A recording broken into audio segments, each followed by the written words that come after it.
welcome back to Sincerely Yours, Belisa. And today we're going to talk about surgery. That's why I have on my onesie. I typically wear onesies, but this is why I have on my onesie, because I want to show y'all. Oh, this, you know, I want to show you my scar. So in 2019, so right now I'm a woman of a certain age. So we'll go real fast. So in 2020, January 2020, so that was 4 years ago, I was, 48 years old, and I had graduated in December 2019, and routinely, I'm a workout person. I'm very self-conscious. If I notice I'm gaining weight, I will get in the gym and whatever, and we all know what happened in 2019. Well, beginning of 2019. So I had already scheduled an appointment to, where's your boo-boo? Where's your mama? Where's your, what the stinky? What you want to tell mama? Where's your mama? I'm going to take you out in a minute. In 2020, I had scheduled an appointment to have a tummy tuck, 360 lipo, of my abdomen, muscle repair, liposuction of my back, my flanks, all of that in 2019. The doctor that I went with was Tania Medina. And the reason I went with her is because she was double board certified. And I also had did my research on her. So the one thing I tell people, please do your research on these physicians. If the price is too good, then expect what you expect, right? I had did my work. I had been following her for a minute before I decided to go with her. When you reach out to her, she has a Facebook group. She calls she calls us the dolls. And you get to see other people and chat with other people that are going to have surgery or have had surgery and have showed their results. But you have to get accepted into her Facebook group to be able to see that. So I consulted with her, and did my research. At that moment, she was perfect, stellar, no deaths or nothing. And in her defense, I'm gonna say this: if you go over there, and she's in the Dominican Republic, Santo Domingo. If you go over there and you're not honest with the physicians, then when something bad happens, I need whomever to accept the responsibility instead of blaming a doctor if you didn't tell them all your health conditions. Dr. Medina is very, very specific, okay? She would not do surgeries on people that have certain conditions. I know that for a fact because I was there with another person who was to have surgery the same day I was supposed to go, and she was turned back. So she declined her surgery because she failed to tell the doctor that she had lupus. And so she did not do her surgery. Now, that girl left and went to Mexico and had her surgery done and paid way more, and it wasn't worth it. But whatever. My point is, if you don't share, she goes off what the tests that they run, because they do run tests, okay? So in 2019, we talked. 2020, in January, mid-January, I left and went to the Dominican Republic. Okay, she had initially, when you contact her, she will ask you for pictures of your front, your side, your back, and then she will tell you what she can do, which basically at that moment, I think her rate was $5,000. I think it's up to $5,500, her standard price. After that, you send a $500 deposit and you secure your date. Okay? After you secure your date, she sends you a list. The list includes, and I'm going to read it because I still have it on my phone. The list includes, you have to be between the ages of 18 to 55. Your BMI index cannot be greater than 35, which is body mass index. And if you want to see what your body mass index is, you can go online, put in BMI calculator, and then you can put the numbers in and it will tell you what your BMI is. But it couldn't be above 35. Your hemoglobin prior to, for one procedure, had to be 12. Now, she considers one procedure the tummy tuck. If you want to do a BBL, which I already had, and a BB, and I just wanted my stomach flat. Then your hemoglobin had to be 14.5 or more for breast liposuction,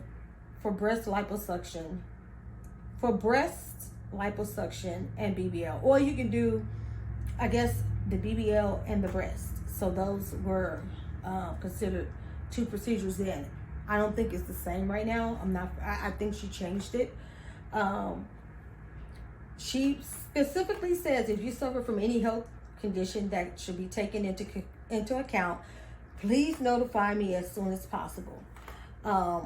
Pathologies accepted to perform the following procedures. So she will send you a questionnaire and you fill that out.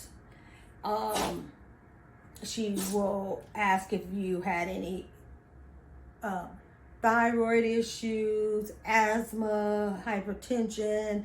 I believe if you have hypertension and it's controlled, when she has no problem with that. If your thyroid is controlled, she has no problem with that.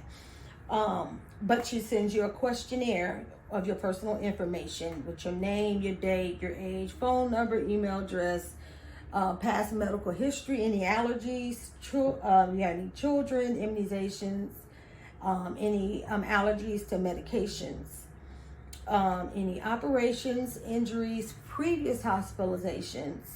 And she does, like I said, she asks for chronic or episodic illnesses, such as if you've had hepatitis B, hepatitis C, HIV, sickle cell anemia, on and on and on. Those are chronic conditions. And chronic basically means conditions that you have all the time. So you may have periods where you're doing okay, and you may have periods of flare-ups.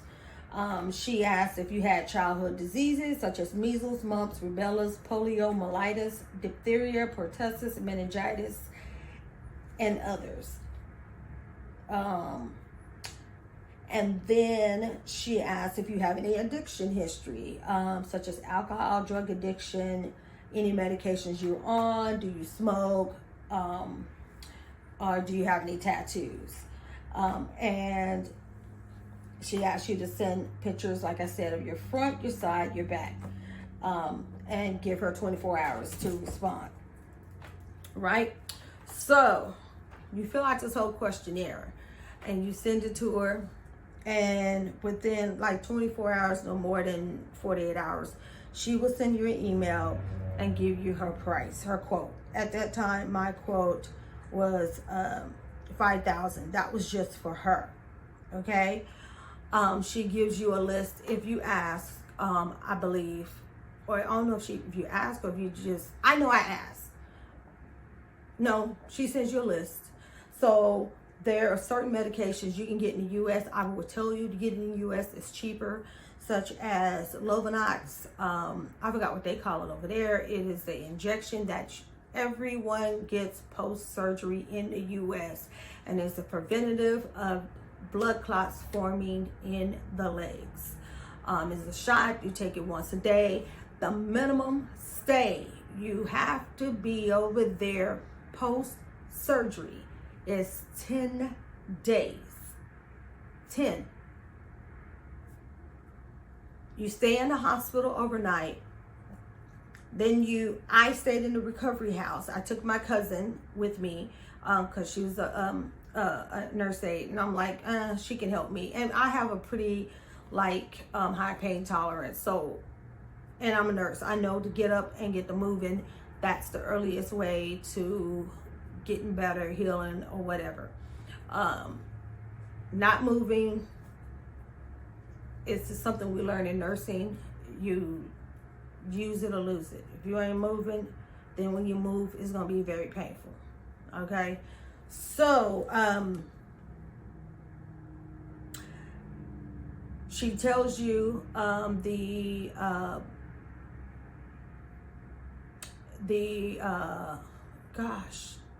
home, what do you call it? That she recommends, the post-surgical home. So you stay 24 hours. Okay, so let me just give you a rundown on how it happened. So when I got there, she has someone, you give her your flight information, someone picks you up, they drop you off at the house, okay? Depending on what time you come in determines, if you'll get your labs the following day or the day after. For me, I got my labs the next day. So he picked me up. I got in pretty late, like maybe 6. They took me to the recovery home. That's what they're called. I'm sorry. And then the recovery home collect their fee. They charge $85 a night. I don't know if it maybe more. And that includes all your meals. And then outside of that, you have massages that are required and are essential to you healing. I know, trust me, they are painful as HE double hockey sticks. But when they are done massaging you, you feel a whole lot better. It's like you can feel the inflammation and the swelling post-surgery, which having a faja is also a key component. So you get your stage 2 faja, which I think I wore for 24 hours. And then from that, you go into your stage 1. Now, let me tell you, I don't even have it anymore. When they showed me that faja, I was like, who's getting in that? Because I am technically, I'm from Texas. I'm thick in the hips, you know what I'm saying, type thing. Who's getting in that? And they were like, you. I'm like, okay, you get in that. Look, there is a science into getting into fajas, and initially they're uncomfortable, but I promise you they help with the inflammation as well. Okay, so got there, paid my money for the recovery home. I paid extra because my cousin was there. They take you up to your room, and then they tell you what time to be ready for the next day for pickup. When you go the following day, you're going to have lab draws. They're drawing a CBC, which is a complete blood count to see what your hemoglobin is, They're doing, they did a CBC, they did a CMP, which looks at also includes like magnesium, potassium, sodium, electrolytes that could cause, issues if are low. I forgot what the other lab. I think she did a thyroid. From lab, I had a chest X-ray done. I went and had to see the pulmonologist. I went and saw the cardiologist. They did my weight. They did my height, my weight, determined my BMI was under. So I was like, it wasn't a big deal because I was under. I was much heavier then. Like, I had reached my peak. I have never been 200. Even when I was pregnant with my 2 kids, I gained 20 pounds max for both of them. I was 205 pounds overweight. And I am, like I said, I am very, very self-conscious about my body, and how I look. And that weight was just way too much for me to. I was, like I said, the biggest I had ever been in my life. So after I saw the pulmonologist, the cardiologist, you did an X-ray, they drew your labs. You did see Dr. Medina. She has you unclothed, looks at your body, kind of tells you, okay, this, that. For some people, from my understanding, they will go in with wish pictures of what they butt to look like. And from what I was told, she was like, I'm not going with that. She's not one of those doctors that do video vixen bodies. She's one of those doctors that will do natural, your body is natural looking. She do not do the video vixen type thing at all. And she told a lot of people, like, no, you don't tell me how you want it, I will shape it how you want it. Now, if I'm not mistaken, if you're in a group, I think sometimes on YouTube, and maybe you can video her, she will show some of her surgeries and stuff like that. Petite, cute little lady, not old, but cute little lady. And I mean, saw her, she told me what she was gonna do and told me what time my appointment would be the next day. Everything had cleared. And each of those appointments have their own fee.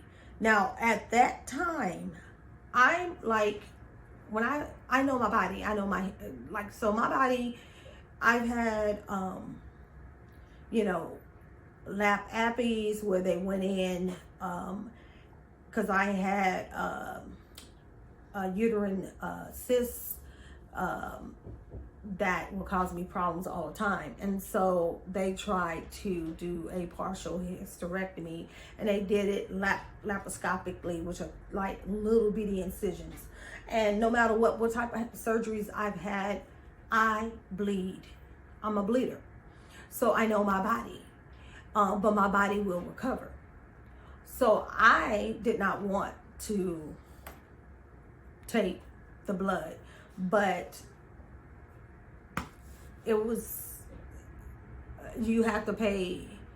She made you have to pay for 2 units of blood, and whether you use it or not, you have to pay for it. You get no return if you didn't use the blood.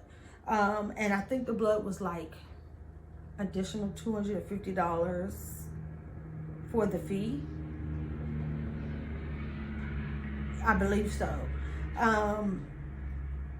And so she gave me my quote. She said, Laura, like I told you, she said she was going to do a 360 lipo, upper back liposuction, lower back liposuction, flanks waist liposuction, tummy tuck with muscle repair, which in the U.S. they do, when they do these tummy tucks, they do not do muscle repair. And if you have been of a larger size for a long time, your muscles stretch and you can do as many sit-ups as you want. You're not gonna, if you want to be able to, I mean, afterwards, you know, want to exercise and you know, start seeing your six pack, and you need to have that muscle repair. A lot of doctors don't do that in the U.S. unless you ask them to, and then that's an additional fee. So my thing is, why you going in there doing liposuction and you opening me up. I'm open. Do what you need to do. I shouldn't have to come back and do anything like that. So anyway, you get 3 meals a day, snacks.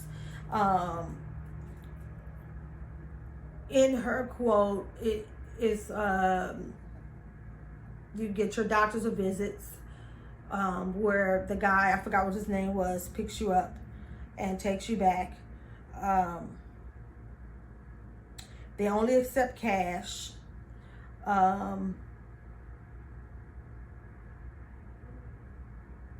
They said doctors and nurses 24. So I'm gonna be honest, the people at the recovery house were not CNAs. They were not nursing assistants like what we would call where they can do your blood pressure. Well, they didn't even do blood pressure or anything like that. They just kind of help you to the bathroom, help you shower if you need it, change your faja. I didn't need none of that.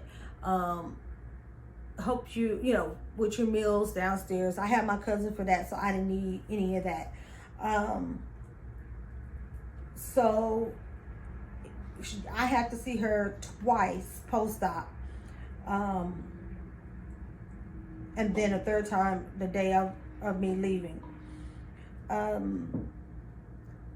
If you leave before the 10 days, she's not going to give you the letter to get on the plane where you know you've had surgery and you go ahead of everybody. She's not going to give you a letter, and basically you're leaving against medical advice. So any issues you have after that, that's on you. I can tell you, post my surgery, I had JP drains, which were basically drains that were put on each side, and they were removed. It's put there to help remove any, help decrease any fluid that's in the like the little spaces. I can't think right now. I'm sorry, but they're put there for a reason. So I emptied my own JP drain. I went there with a 10 ml syringe. I'm not telling you to do this because I am not a doctor. I'm a nurse. I knew what I needed to do. I was going to make sure I was okay. But for me, the JP drains, you know, you have to make sure as they fill, because they have to be, you have to push them in and close the knob, and that helps with the suction. Once the bulb has already inflated out, then you need to dump it. But you keep count of that. Myself, I did that myself. If I felt like it wasn't draining, I used the 10 cc's with the syringe. So I'm not gonna tell you what I did, but I, you know, declotted my own, because you know sometimes you get like the little strings of blood clot that may block the drainage of the drains, and of course the attendants there can help you with that. But I knew I can strip, and if it didn't work with the stripping, then I'm gonna do what I needed to do to remove that clot, and that's what I did. So I had my massages. I think the massages were not included, and they only got like $30 a massage. So I tipped my masseuse. I wanted to get 2 massages a day. She said no, that was too much, and I can see why it can be kind of hard on the body. and you can pass out removing too much fluid, too much fat, too fast. So I never did that. Then let me back up. So I'm sorry to add, doing your pre-op, they do check you to see if you had COVID. You have to pay for that. That was $100. And then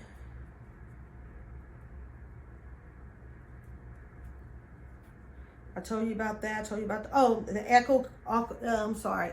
You do, when you see the cardiologist, you do an echocardiogram, which they also look at the heart and see how it's pumping, make sure it's not enlarged from hypertension, which will be caused like cardiomegaly. When they do the chest x-ray, they're making sure you're not having any type of fluid on the lungs, any heart failure, because there was a girl there that I was like, I'm like, girl, you okay? She sounded horrible. She was coughing, and she had bronchitis, so she couldn't have surgery for a couple of days. She had to be on the antibiotics, and before she was able to see her. Then they also did a mental health evaluation. That was $150.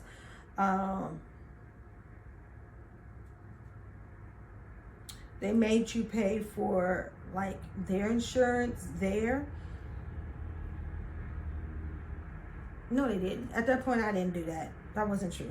I think that happened afterwards. That she put that in. The Fajas were $140 for the stage one's the stage 2 was $140, and then you went and got fitted, which they take you to for the stage 1. Where they give you a size that they think that you need, and you will wear it, and if as you got smaller, then you will go and they would the seamstress will sew it in.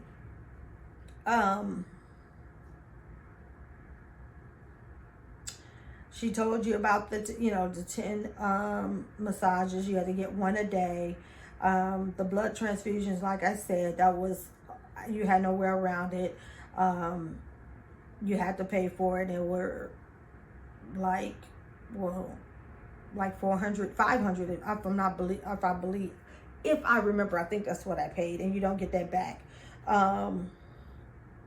If you had any like issues with diabetes, where endocrinologists had to clear you, you will see an endocrinologist, and that was a fee. I didn't have that case, and trust me, she did check to see what your hemoglobin A1C was, and mine was fine. So if you think you will sneak through without telling her that you had diabetes, then your feelings, she was gonna get you. Anesthesia was separate, and that was like $1,500. If you smoked, you could not smoke when you were there. Of course, smoking decreased the healing process, so why do it? Decrease the healing process and increase your risk for infection. And then I think she required you to go to like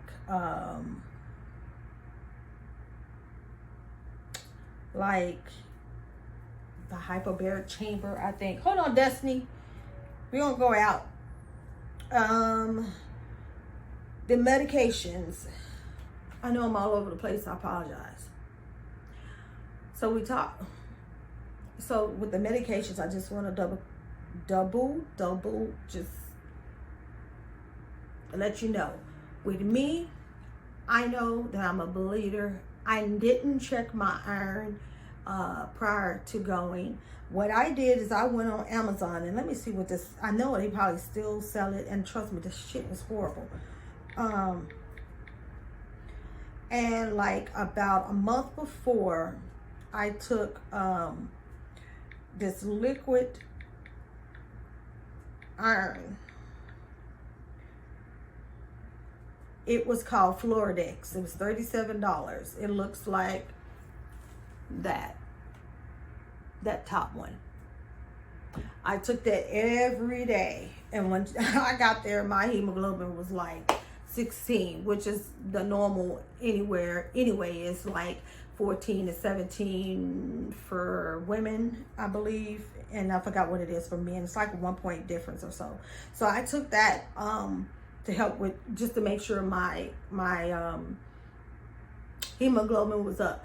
I don't suffer from anemia, so for those that do suffer from anemia, I would recommend you go and check your hemoglobin prior to, and do what you need to do so that you don't get over there and you're there for an extra day or two, because they probably have to give you an iron infusion or whatever. I would just try to eliminate that myself. So the antibiotics I got from over here, because over there it is a lot. Levaquin 750 milligrams, you're going to take 1 tab for 10 days. Clindamycin 600 milligrams, 2 tablets for 10 days. You take omeprazole, that's over the counter. It's like Prilosec for acid reflux. You take 1 tablet for 10 days.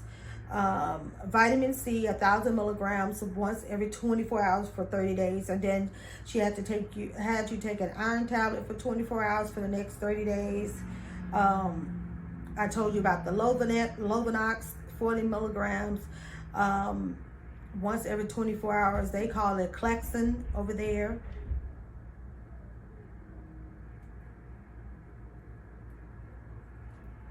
I'm sorry, I'm on my assignment, so that's why you see I'm in a hotel. I bought the Arnica cream because people said that it helped with the pain and help with the itching. I'm telling you right now, the itching, ain't nothing you gonna do about it. That itching is in a place you ain't gonna be able to touch. And thank God I had it, but I didn't have it as bad as others. Then of course I also took my the compression stockings, and you need to wear those every day. You can bring your own medications, but of course, like I said, you can buy it over there, and someone bought it from over there and it was high. So basically in total, I want to roughly say, and I took a little bit more. You always want to take a couple of thousand more. You never know what emergencies may happen. I took about 10,000 with me. I bought some of that back with me.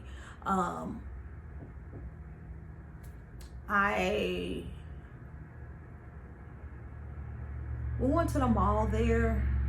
Listen, after you have surgery, you get tired so easily, and I couldn't walk very far, but it helped anyway. It would help with my circulation and try to get me back to where I needed to. I think we ate from KFC that was there. If I didn't like the food there, I had them take me to the store and bought me some snacks. But of course, you need to stay away from the sodium. You feed the fat, and they are going to feed the fat. Now, I don't eat pork, I don't eat beef, and so I let them know ahead of time. So if you have like certain things you don't eat, let them know ahead of time, and they will make accommodations for you. She was a wonderful doctor for me and to me.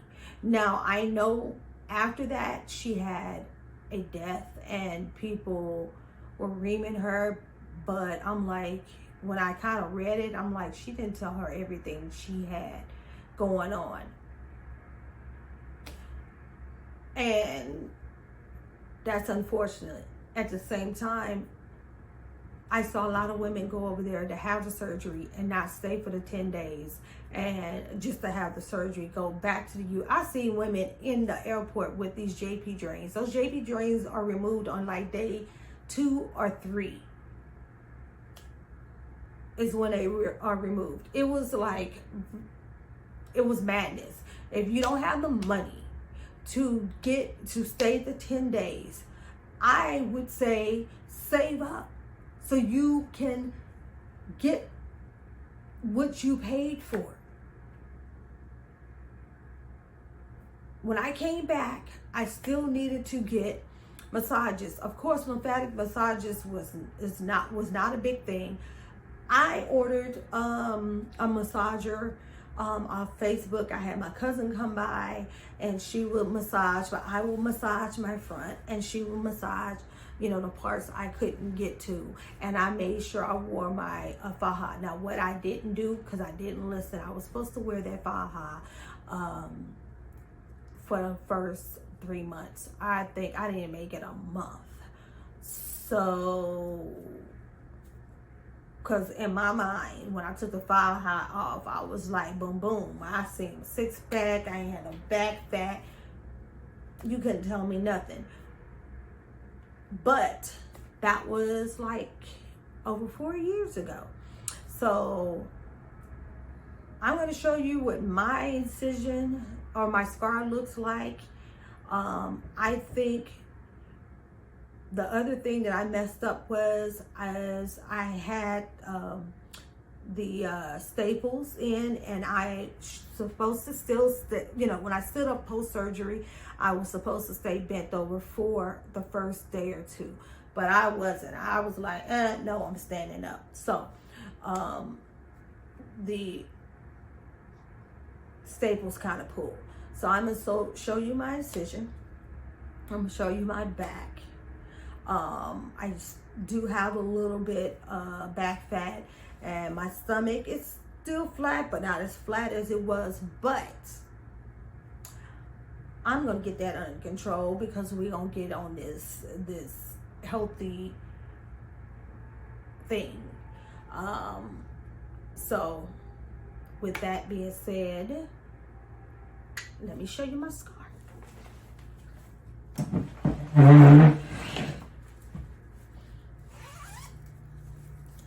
Little strip tease. All right. So here is my scar. That's my tattoo.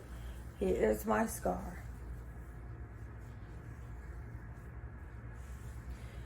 It was darker, and then I will do a video on what I'm doing about this right here. And then it's my stomach. You can see I've gained weight, six pack, whatever. We're gonna get that in together, and then I'll show you my side, and then my back, and then my side. So I know a lot of people go for round two. I'm not going for no round two, just because they thought that because you had a tummy tuck that fat, you can't get big again. No, it would probably take a little bit longer for the fat cells to grow back, but you can definitely get it back, especially if you're just eating out of control. But me and you are gonna go on this get into fit, get into fine at grown level, grownish, fine-ish woman, and then maybe next year I may date. But I just want to tell you guys about my experience with Dr. Tania Medina. That's Tania Medina, Medina. This is not sponsored. I was just so happy and so pleased with her. Like I said, she's double board certified. And when you reach out to her, you can reach out to her through WhatsApp. And I think her secretary normally does the initial reaching out and talking to you, and then sends the information to Dr. Medina, and then you go from there. But that's it. That's all I got to say. I hope this video was informative, and there will be a part 2 because I did go back with another doctor to have a breast lift. But please like, comment, subscribe, and let me know what you would like to hear or see on my channel. Thank you guys, the ones who have already, you know, been looking at my videos and giving me a thumbs up or just even viewing. I appreciate it, and I love you, and I'll see you in the next video. Bye.